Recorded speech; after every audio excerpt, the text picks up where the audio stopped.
Is killing them with kindness a Jewish thing? And what's so special about this month? This is Rabbi Yossi Madvig, and you're listening to Jews Did It First.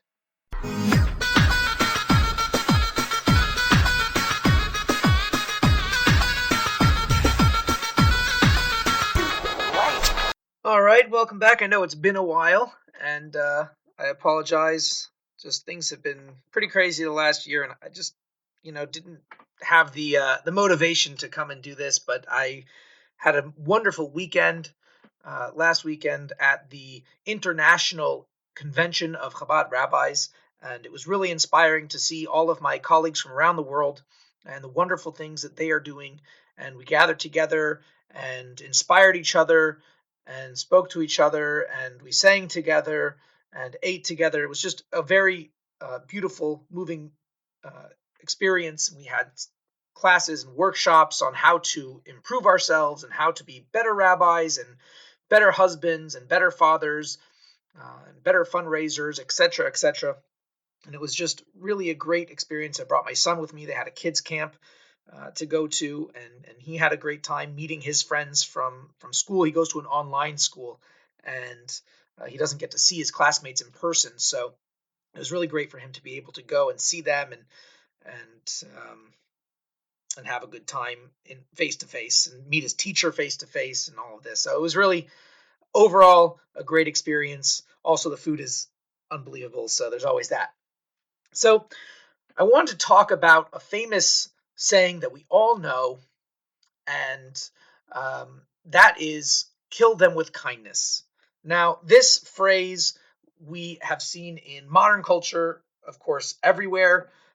It's seen in especially songs, starting from, I don't know about starting from, but at least in very modern history, we have Eddie Grant with an album, Can't Get Enough, from 1981. It mentions killing with kindness. There's a song, Killing with Kindness. The Jealous Sound, another group, another album. They have an album called Killing with another group called with an album Killing with Kindness in 2003.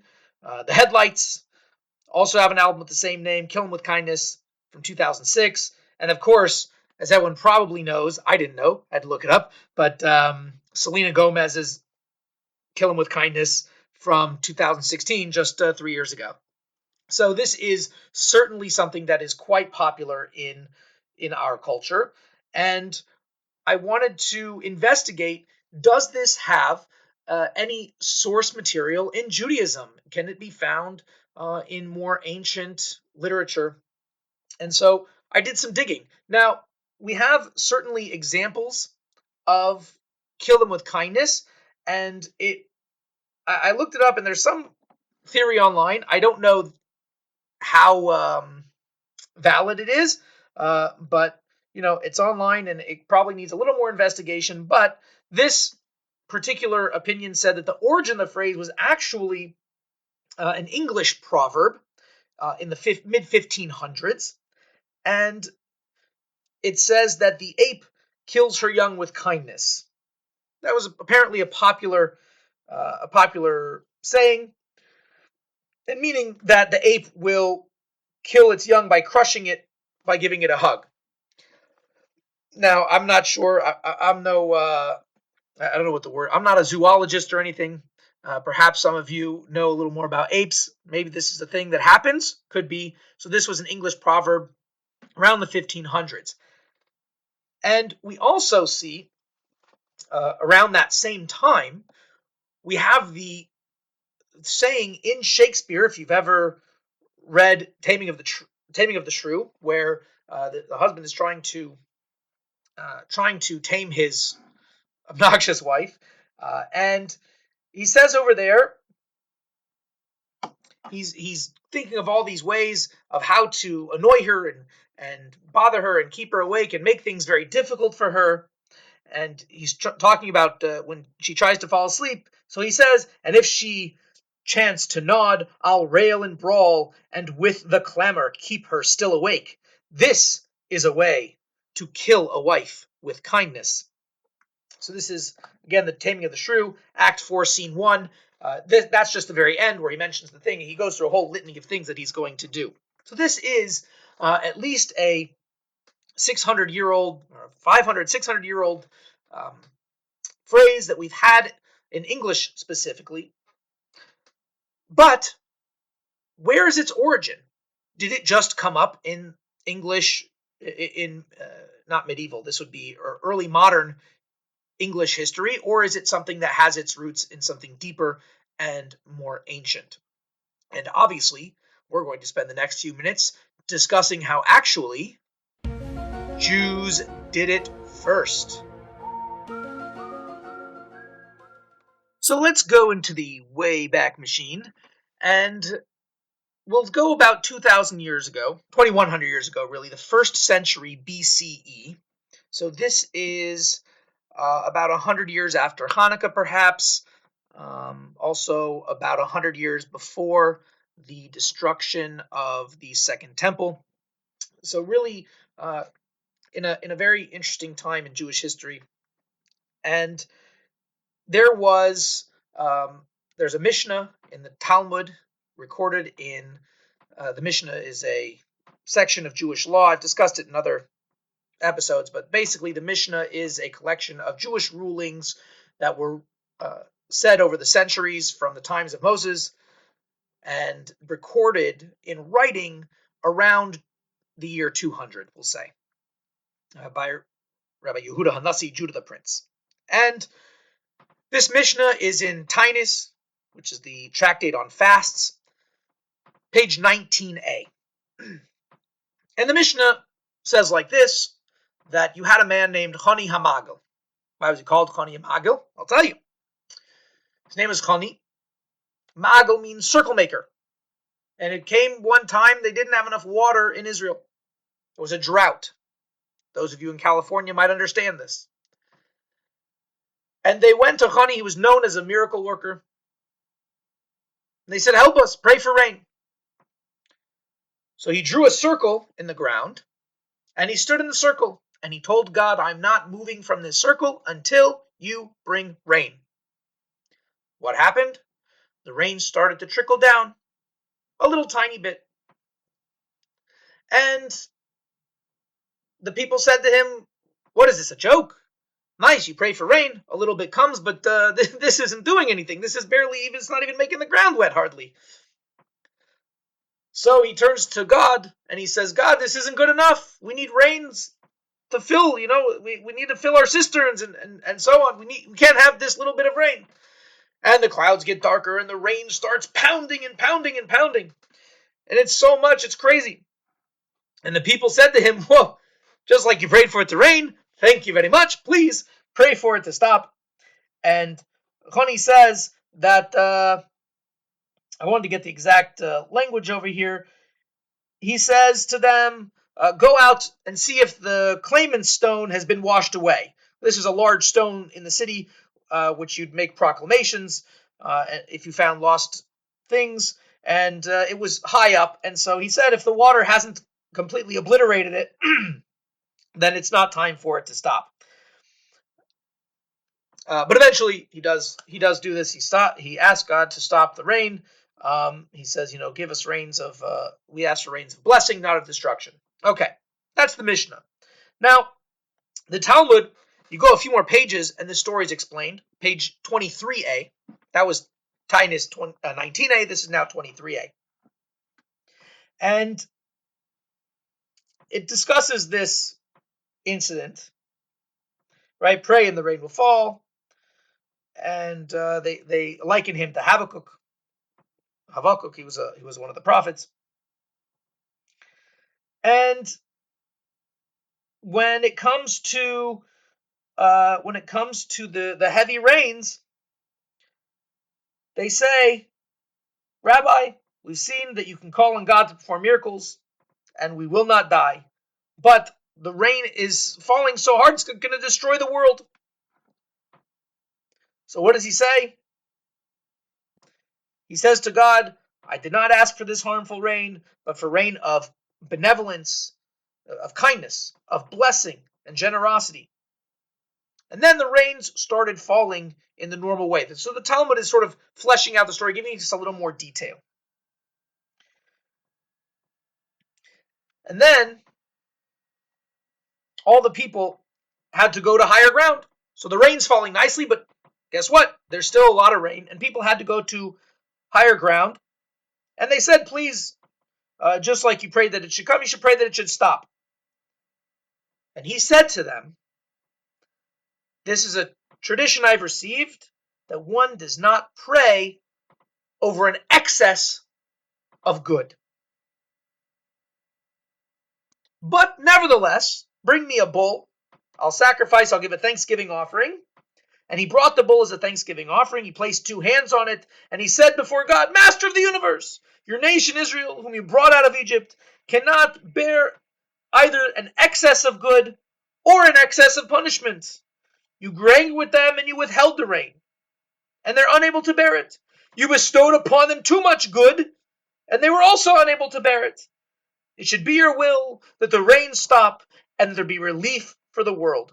And immediately a wind blew, the clouds disappeared, the sun shone, and everyone went to the fields and gathered for themselves truffles and mushrooms. They had, new sprouts of grain, and so on.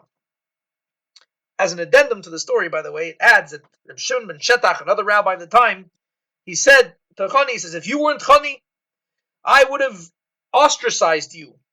For we are like in the years of Elijah, when the keys of rain were entrusted in Elijah's hands, and he swore it would not rain. Wouldn't the name of heaven have been desecrated by your oath to not leave the circle? Like if it didn't work, then it would have been bad. But he can't do that because you're like a child begging to God. You're like a child begging to his father, please, please, please, and the father does whatever he wants, and there's no punishment. And you're like that. You beg God, and he does whatever you want. So clearly, there's something good over here. And about you, the verse says in Proverbs, your father and mother will be glad, and she who bore you will rejoice. We're going to go back to Proverbs in a minute, but so this is the story. So what does this have to do with anything? So we see the idea of killing them with kindness, right? Something that's good. It clearly says here it's an abundance of good. It is so much good that you can't take it. Now, it's interesting. This is much like the English phrase from the 1500s that we saw, where the ape is killing the ape kills its child with kindness. Funny enough, it's not really like Shakespeare. Shakespeare kind of twists it a little bit, and I'm not a Shakespearean scholar. I would like to see some commentary on that.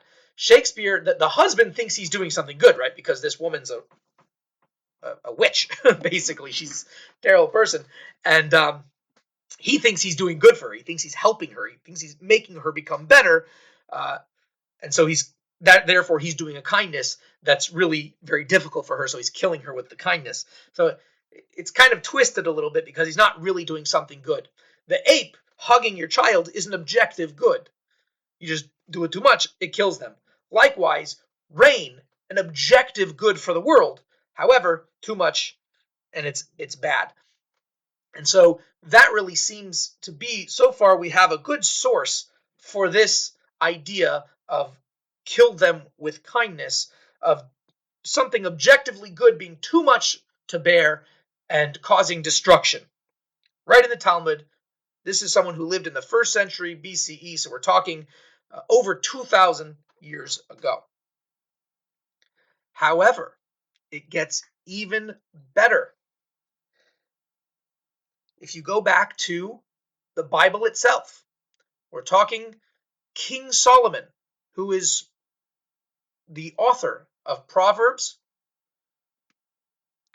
in Hebrew called Mishlei, and over there he discusses something which perhaps you know, perhaps you don't, I don't know, but over there is a verse in chapter 25, Proverbs chapter 25, verse 21 and 22. Now, Proverbs verse 21 and 22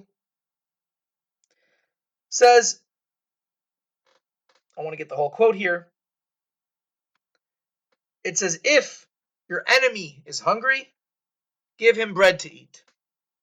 If your enemy is thirsty, give him water to drink.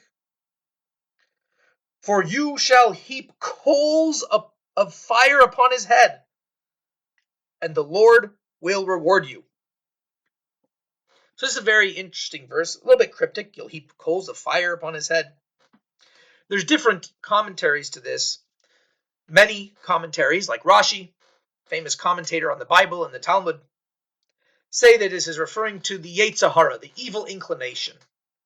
That what does it mean if your enemy is hungry? It means your evil inclination is hungry. It wants to make you do sins. It's hungry for excitement, for joy, for, a good, everyone loves a good Aveda. Everyone loves a good sin, it's just so geschmack, right? So exciting to do something that's not appropriate. So what should you do? You should drag him into the study hall, and you should give him bread to eat, the bread of Torah, of God's will and wisdom in the world. Teach Torah, learn Torah. If he's thirsty, same idea. You give him to drink. Water is compared to Torah. Torah is compared to water.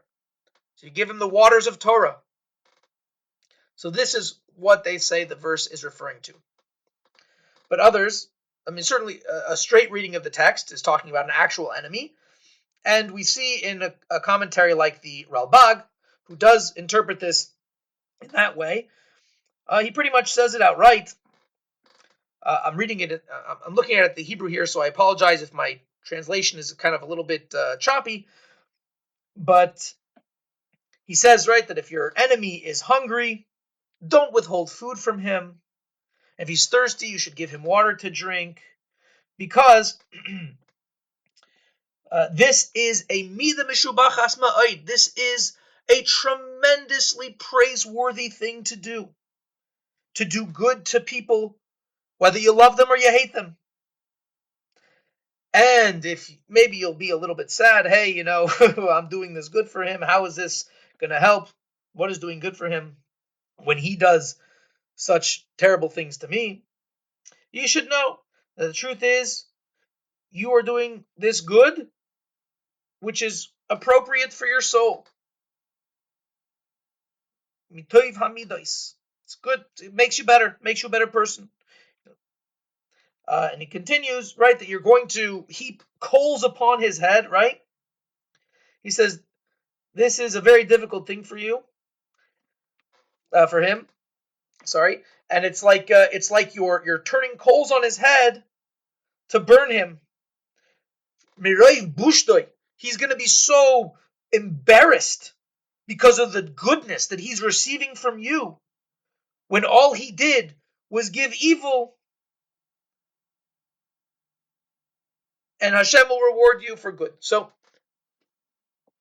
this is the Ralbag on Proverbs chapter 25, verse 21 and 22. And we see here what is going on. You're killing him with kindness, right? What do? When we say kill him with kindness, this is actually what we mean. We don't mean the English proverb, the baby's killing with kindness, you're going to kill it from hugging it. We don't mean that it's doing something which is negative, but you might think it's good. No, just here is how we use it colloquially. When we say today, kill him with kindness, it means someone's being a jerk to you, kill him with kindness. Be a mensch back to them, and they'll realize that their error of their ways. And this is exactly how it's used in the Bible itself. We're talking the times of King Solomon. When is this? Not 1981, not the 1500s, and not even 2,000 years ago. We're talking somewhere along the lines of 2,500 years ago. We have an explicit injunction in the Bible by King Solomon as relating through his divine inspiration, the will and wisdom of God. When your enemy is doing bad things to you, what do? You give them. You be kind to them. And this will be like heaping coals of fire on their head. They're going to be so embarrassed. Like you say, you burn with shame. It's like an expression, right? That's why it uses this metaphor of heat, of fire, of coals. He's going to be so ashamed. He's going to be burning up from shame from the fact that he was such a jerk to you, or she was such a jerk to you. Hashtag not all men. And it's going to cause goodness. Hopefully it causes goodness from them, right? They realize that they were such jerks and maybe they'll be nicer to you, and God will repay you. God will give you goodness. Maybe in the sense of he'll give you goodness from this person now turning around and being nice to you, and also God will reward you spiritually. So here we have clear evidence. I couldn't find, perhaps some of you can reach out to me if you found an earlier source than this. I couldn't find anything of killing with kindness. So for now, we'll have to be satisfied with the fact that, of course, Jews did it first.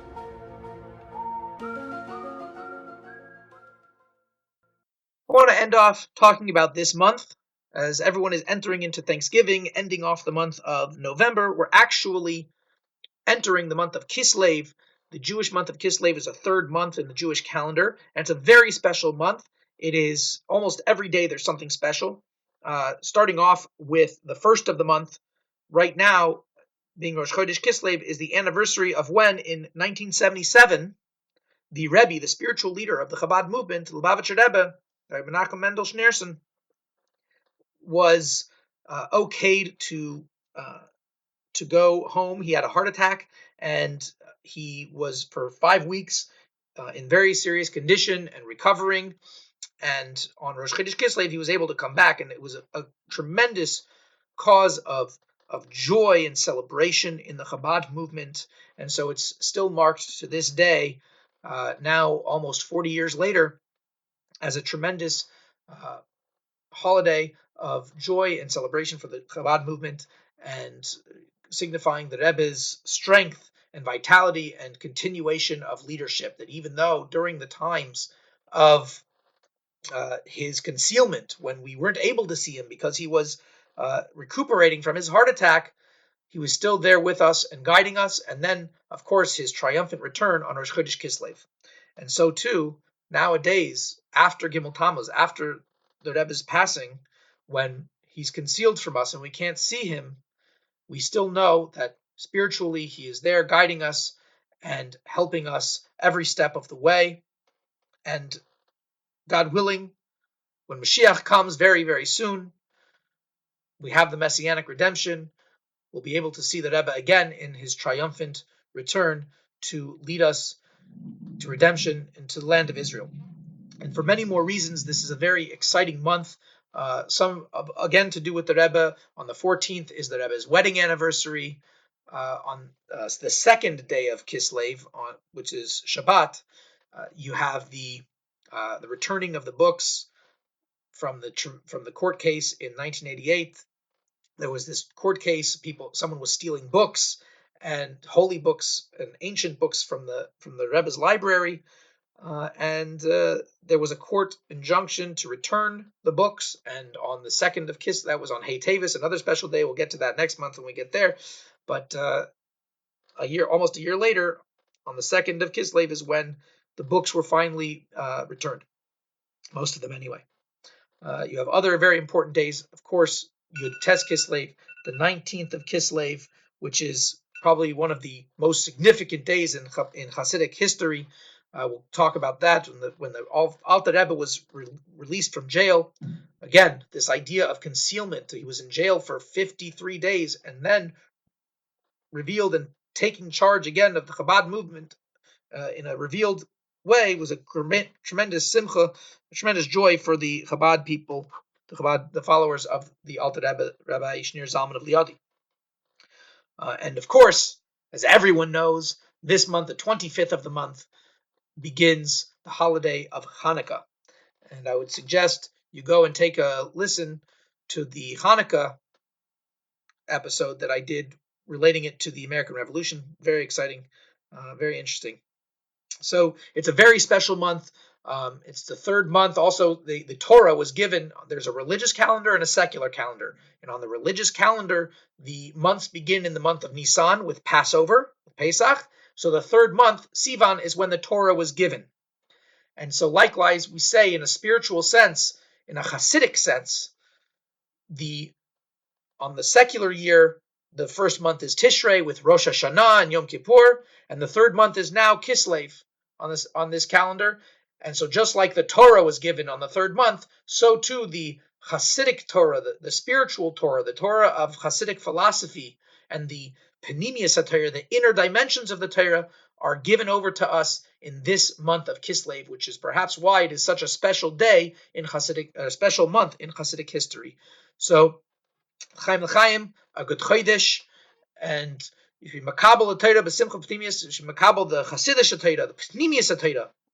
You should receive the inner dimension of the Torah. It should be ingrained in you, and it should enliven you and inspire you. So, Chaim, wish you a Chodesh Tov, a Shabbat Shalom, and all that good stuff, assuming I get this out before Shabbos. And if you want to continue the conversation, please feel free, email me, rabbi@jewishoswego.org, or you can contact me on Twitter at Oswego Rabbi. I'm on Instagram at OzRabbi, OZ Rabbi. Facebook, Jews Did It First. All sorts of things. So please reach out to me. Love to continue the conversation, and I'd love to hear ideas that you have of something that Jews did first in order to continue the program and enrich the lives of all of you.